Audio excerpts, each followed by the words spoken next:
Acordo entre Israel e Hamas para a libertação dos reféns e algum tipo de concessão humanitária para a faixa de Gaza parece estar cada vez mais próximo, pelo menos segundo palavras do Qatar.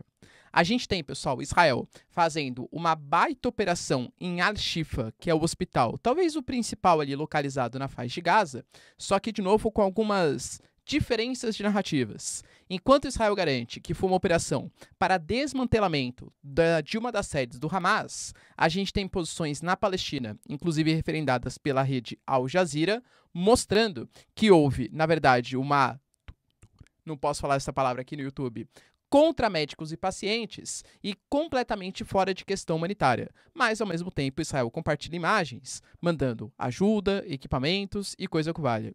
O que de fato aconteceu em Al-Shifa. Para finalizar, pessoal, falar um pouquinho também sobre a posição do Erdogan, que está cada vez mais surpreendente, novamente ratifica, tá? Que Israel é um estado terror, tananã, e ao mesmo tempo garante que o fim do Benjamin Netanyahu está cada vez mais próximo. E isso pode ter consequências, claro, principalmente na geopolítica do Oriente Médio. A gente também vai falar um pouquinho sobre a posição do Zelensky e, finalmente, com a Ucrânia fazendo algum avanço no território ocupado invadido pelos russos. Rio de Dnipro, que separava a parte de Kherson ocupada pela Ucrânia e a parte de Kherson ocupada pela Rússia, houve um sensível avanço dos ucranianos. O que significa isso para a contraofensiva ucraniana e, claro, para o apoio internacional. Se vocês querem entender um pouco mais sobre esses assuntos, e muito mais também sobre geografia, geopolítica, atualidades, política, polêmicas, enfim, tudo para você se manter sempre bem atualizado, já se inscreve no canal, deixa seu like, compartilha esse vídeo, que eu, professor Ricardo, conto muito com a sua ajuda. Belezinha? Pessoal, para quem não me segue no Instagram, hein? @prof_Ricardo Marcílio. E eu também estou concorrendo ao Prêmio Best de melhor influenciador da educação brasileira em 2023 e conto muito com o seu apoio para ganhar esse prêmio. Caso você tenha, pessoal, algum filho, filha, ou você mesmo, né, sobrinho, enfim, pré-vestibulando, sexta-feira à noite, fazer uma live aqui também, falando um pouquinho sobre a prova da FUVEST e também um resumaço dos principais acontecimentos geopolíticos que podem aparecer tanto na FUVEST como também em outros vestibulares. Inclusive você que não é vestibulando, tá? Se interessar pelo assunto, tamo junto, pessoal. Só participar sexta-feira às 21 horas. Belezinha? Então bora lá pro vídeo que tem bastante assunto relevante aí pra gente tratar. Primeiro ponto, pessoal, acho que é bem relevante a gente discutir, está ligado a uma declaração do Qatar, que, lembrando, eu coloco como talvez o principal intermediário no momento, porque o Qatar, ao mesmo tempo que tem lideranças do Hamas atuando naquelas posições, tem também a maior base aérea dos Estados Unidos no Oriente Médio e uma boa, vou falar excelente, uma boa relação com os países ocidentais. Ou seja, consegue ser um interlocutor entre Hamas e Israel, geralmente participando das decisões de quem vai passar pela passagem de Rafah, as negociações entre Israel e Hamas, convenhamos, eles já brigam há bastante tempo. Algumas vezes já foi mediada também pelo Hamas, pelo Qatar, perdão, e o Qatar, pessoal, garantiu que há sim um processo de negociação. Nessa negociação, o Hamas libertaria inicialmente 50 reféns, só que em troca, Israel daria um cessar-fogo de 3 dias, mulheres e crianças palestinas que estão presas em Israel também seriam soltas, e a promessa também de chegada de mais ajuda humanitária, não somente para algumas posições e não somente alimentos, mas também combustíveis que são importantes para Gaza. Vai lembrar, pessoal, que o próprio Benjamin Netanyahu, né, ele meio que confirmou que existe uma negociação, mas evitou dar maiores detalhes, porque, segundo as suas palavras, a cada vez que ele fala alguma coisa, fica mais distante de uma possível resolução. Ou seja, pelas palavras do Hamas, do Qatar e do próprio Benjamin Netanyahu, há sim uma negociação em vista. A grande questão é que eu acho que existem várias dificuldades para essa negociação se consolidar. Por exemplo, a promessa, né, de libertação dos 50 reféns. Teoricamente, Gaza ou Hamas teria que mandar uma lista de quem são os reféns. Nesse momento de corte de comunicação, nesse momento que Israel garantiu, por exemplo, que praticamente aniquilou as lideranças do Hamas, o parlamento foi invadido, Al-Shifa, que supostamente seria um dos pontos ali de coordenação militar, também, galera, foi invadido ali, dominado por Israel. Será que existe uma coordenação hoje, uma liderança, que vai conseguir fazer a lista dessas 240, 220 reféns para mandar para Israel? E, de fato, se houver essa lista, vamos separar, entre aspas, os 50 reféns. Como? Qual vai ser a logística para fazer isso se está tudo desmantelado? E mais, né? Poxa, o Mossad é um serviço de inteligência, cara, que, excetuando, né, o ataque que aconteceu aí, que houve uma certa contestação, como que o Hamas conseguiu entrar em Israel, mas a gente está falando, pessoal, de um dos principais, ou o principal serviço de inteligência do mundo. Será que haveria uma mobilização para, enfim, circulação desses 50 reféns, sem que Israel percebesse e conseguisse pegar os reféns, sem oferecer os benefícios ao Hamas? Então são pontos, pessoal, que ainda estão em discussão.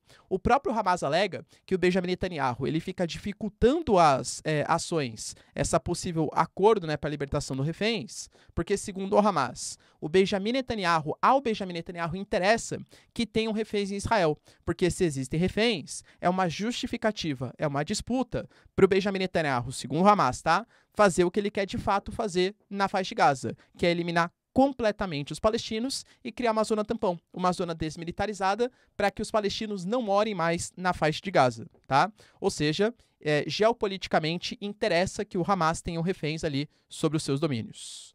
E aí, pessoal, será que sim? Ponto interessante, mas vamos colocar assim, propagado pela liderança do Hamas. Mas, ao mesmo tempo, a gente sabe que eles usam de cessar-fogo, né? Situação complicada.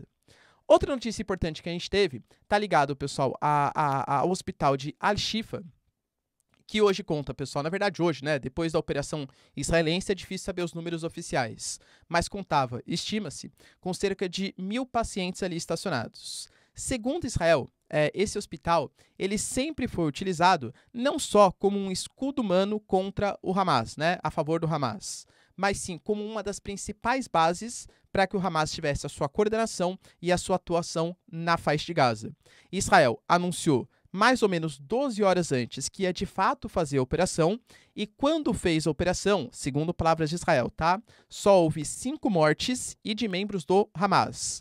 O Hamas fala que houve 30 mortes, sendo que inclusive algumas de civis. Pelo que Israel fala, tudo isso, mesmo que sejam ataques em hospitais, que o Biden já anunciou que era um pouco problemático, mas ele foi feito de acordo com a legislação internacional, porque houve um aviso prévio e, segundo Israel, por mais que seja proibido atacar hospitais, essa lei não vale segundo as leis internacionais se o hospital estiver sendo usado como base militar, que, segundo o que Israel garante, sim. Lembrando que o Hamas nega as informações. Mas, ao mesmo tempo, Israel divulgou algumas imagens que comprovam que ali em Al-Shifa você tinha munições, tinha equipamentos, tal, que eram utilizados pelos membros do Hamas, tá? E aí que mora a diferença, né? A gente tem, por exemplo, pessoal, a Al Jazeera, que é uma rede, né, de comunicação, e algumas lideranças do Hamas e alguns jornalistas que ali estavam, que falavam que a população ou os pacientes em Al-Shifa, eles passavam por muitas humilhações, que houve sim ataques, uso de bombas de efeito moral, destruição dos hospitais, fora, né, todo o cerco, eletricidade, insumos, água, tal, que faz com que o hospital estivesse em péssimas condições, inclusive sem eletricidade para incubadoras, tal. Segundo esse grupo, tá, Israel, quando invadiu o hospital, obrigou os pacientes que ali estavam a ficarem despidos e fez um interrogatório contra eles, inclusive utilizando de violência, fazendo os pacientes que já estão sofrendo passarem por graves humilhações.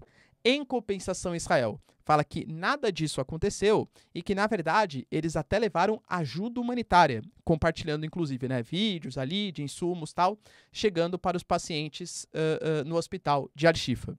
O que de fato, pessoal, aconteceu, tá tudo muito novo, né? E a gente conta com muito mais palavras com a versão de Israel do que de fato aconteceu, né? Mas acredito que no futuro algumas informações, enfim, vão aparecer para a gente ter mais informações concretas sobre o ocorrido. É fato, pessoal, que foi desmantelado, aparentemente, né, de fato, era utilizado pelo Hamas ali, e Israel anunciou que até mesmo já abandonou aquelas posições, porque o que interessava ser feito, já foi feito. Eles mandaram ajuda humanitária e conseguiram desmantelar uma das organizações do Hamas em Al-Shifa, tá? A OMS, pessoal, garantiu que a situação ali é extremamente preocupante, enquanto os Estados Unidos, que nem eu falei, falou que não gostaria, né, que tivesse ataques aéreos, mas Israel garantiu que foi uma operação extremamente segura e pontual somente contra membros do Hamas. Se tem um país, pessoal, que está surpreendendo nessa geopolítica internacional, no conflito Israel e Palestina, eu diria que é a Turquia. E não porque a Turquia ela nunca apoiou os palestinos. A Turquia, inclusive, nunca teve boas relações com Israel e só vinha melhorando mais recentemente porque o Erdogan estava fazendo algum tipo de aproximação também com o Ocidente e, consequentemente, com Israel, tá?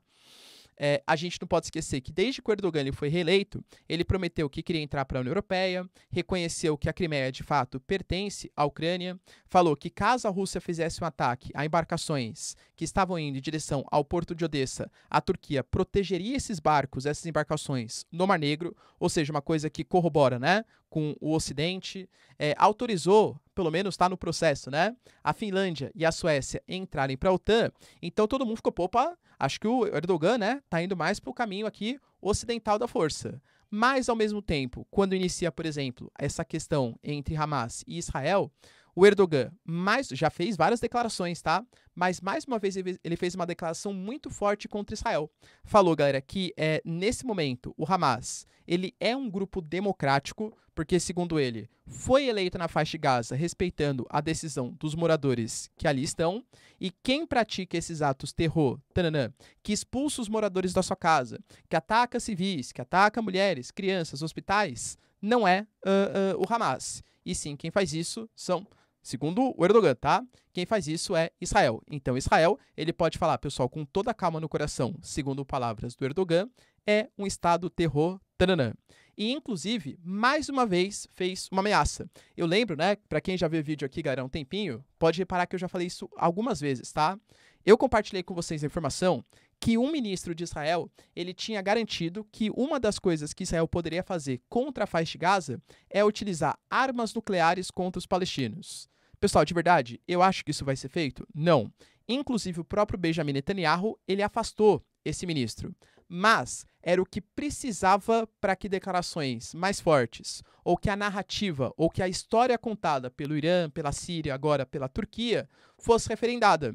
O Erdogan falou sobre isso. E eu fiquei sabendo, inclusive, que existe uma política de Estado, um ministro israelense, que está falando em usar armas nucleares contra os palestinos, que são muito mais frágeis militarmente. Falou, inclusive, né? Israel, fale a verdade. E aí, você tem arma nuclear? Se tem arma nuclear, eu quero que a IA exponha qual é o tipo de artefato nuclear que tem, qual que é a capacidade nuclear. Porque nós aqui do Oriente Médio não nos sentiremos seguros se Israel fica ameaçando uma região tão frágil como a faixa de Gaza com arma nuclear, o que não faria, por exemplo, contra a Turquia, que não mantém ótimas relações com Israel. Então, a Turquia, inclusive, mandou maiores investigações e, inclusive, falou, tá? Benjamin Netanyahu, seja verdadeiro, fala pra gente qual a sua capacidade nuclear. Mas, independente do que você fale, a gente sabe, o seu fim está próximo. E aí, entraram já as diferenças de narrativas de novo, né? Professor, como assim o seu fim está próximo? Pode ser o seu fim político. Que nem eu falei para vocês, 86% dos israelenses consideram que o Benjamin Netanyahu ele é parcialmente ou totalmente culpado pelo que aconteceu ali, graças à sua política pessoal de assentamentos na Cisjordânia, desocupação em Jerusalém, nomeações de Smotrich, de Ben-Gvir, ministros assim altamente extremistas. E uma pesquisa recente garantiu que hoje só 4% das pessoas de Israel concordam ou confiam nas declarações do Benjamin Netanyahu sobre o que vem acontecendo na guerra. Então, penso eu, tá? Vou aqui fazer o que eu acho, mas também não é garantido, tá? Acho que foi nesse sentido. Ou seja, nem a população do seu país gosta de você. O seu fim está próximo. Vai acabar essa guerra, a galera vai te derrubar e, inclusive, você vai ser preso, porque Benjamin Netanyahu está sendo investigado por uma série de escândalos de corrupção. Mas algumas outras vertentes dão a interpretação de que, na verdade, o seu fim está próximo, porque existe uma coalizão de países islâmicos que, com ataque na faixa de Gaza, com a possível incursão, o Israel já falou, tá? Podemos expandir a guerra, para o Líbano, com os ataques que os americanos vêm fazendo, a base na Síria, a base no Iraque, vai ter uma mobilização do chamado Eixo da Resistência, liderado pelo Irã, com Síria, com os Houthis, que também fizeram recentes ataques aí a Israel, com a faixa de Gaza, Jihad Islâmica, Hamas, que vai atacar Israel, podendo culminar com o fim do Benjamin Netanyahu, mas não um fim político, e sim um fim militar. Eu, particularmente, não acho que a Turquia compraria esse conflito. Em recente reunião, pessoal, com uma série de lideranças islâmicas na Arábia Saudita, a Turquia, por exemplo, aceitou fazer algum tipo de resolução, né, condenando Israel e tal, mas não quis participar de uma resolução iraniana que falava de uma militarização ou de financiamento militar para a faixa de Gaza. Lembrando que o Erdogan ele foi eleito por uma população mais conservadora religiosa islâmica na Turquia e tem que agradar esse público que o elegeu. Cara, convenhamos, né? Tanto que, por exemplo, Israel mesmo garantiu, pelo Yair Lapid, pelo ministro das Relações Exteriores, que as declarações do Erdogan não têm peso nenhum, porque a Turquia não é nenhuma flor que se cheire, entre aspas, para falar de respeito aos direitos humanos e democracia. E, galera, convenhamos, né? O que a Turquia faz com os curdos é bastante complicado. A perseguição, né? A jornalistas que existe, a oposição, o Erdogan também não tem uma ficha muito limpa, assim, vamos colocar. E para finalizar, pessoal, notícia também, boa para o Zelensky, mas não sabemos até quanto boa ela é mesmo, tá? A gente teve informações no começo da semana que a Rússia tinha anunciado que as tropas ucranianas estavam se reorganizando em Kherson. O Ministério da Defesa da Rússia aparentemente classificou como falsas informações e isso foi apagado da mídia russa. Mas aparentemente, pelo que vem acontecendo hoje, isso é verdade. As informações, tanto russas quanto ucranianas, dão conta que a Ucrânia superou o rio Dnipro. Como assim, professor? No estado de Kherson, a gente tem a porção que está na parte oeste do mapa, né, a leste do rio Dnipro, e na parte oeste do mapa, que é a parte dominada pelos ucranianos. Já pertence aos russos, mas na contraofensiva feita, não essa, tá? A contraofensiva passada, os ucranianos conseguiram reconquistar a margem leste do rio Dnipro. E a margem oeste, claro, está na mão dos russos. Aparentemente, a gente não tem, de fato, tropas avançando, mas uma ou outra incursão que conseguiu passar pelo rio Dnipro. Por que isso... E lembrando, tá? Isso foi confirmado pelo próprio governador de Kherson, que garantiu também, tá? Olha, eles passaram, mas a gente já garantiu forças adicionais e, inclusive, eles estão enfrentando um fogo do inferno. Professor, você acha que isso significa um avanço significativo? Não, por alguns motivos. Primeiro, algumas tropas avançaram. Significa que eles vão conseguir dominar ou ter algum sucesso? Não creio. Estrategicamente falando, mesmo que avance algumas cidades próximas do rio, isso não garante um corte de comunicação entre a região, né, de Donetsk, da Rússia, a Crimeia, que é o que de fato eles queriam, com bloqueio a Mariupol. Ou seja, geopoliticamente talvez não seja tão estratégico, mesmo que eles consigam uma vitória significativa. Ao meu ver, tá? Já sai do campo da especulação, entra no campo da informação. Isso está sendo feito muito porque a gente sabe que existe uma resistência cada vez maior da Polônia, da Eslováquia, dos Estados Unidos, de continuar financiando os ucranianos. Até porque a contraofensiva não trouxe grandes resultados e a Ucrânia é um país envolto em casos de corrupção. Talvez apresentar algum tipo de sucesso, mesmo nesse período de muita chuva e logo menos, né, no inverno europeu com tudo congelado, seja uma última chance, um último respiro para a Ucrânia convencer que ela ainda pode vencer nessa contraofensiva. Ou seja, uma tentativa desesperada do Zelensky de mostrar que ele ainda assim é competente para vencer os russos. E aí, pessoal, acha que a Ucrânia vai ter sucesso nessa ofensiva a leste do rio Dnipro? Deixa aí nos comentários, quero saber sua opinião. No mais, se vocês curtiram o vídeo, tamo junto, beijos, abraços e tchau, tchau.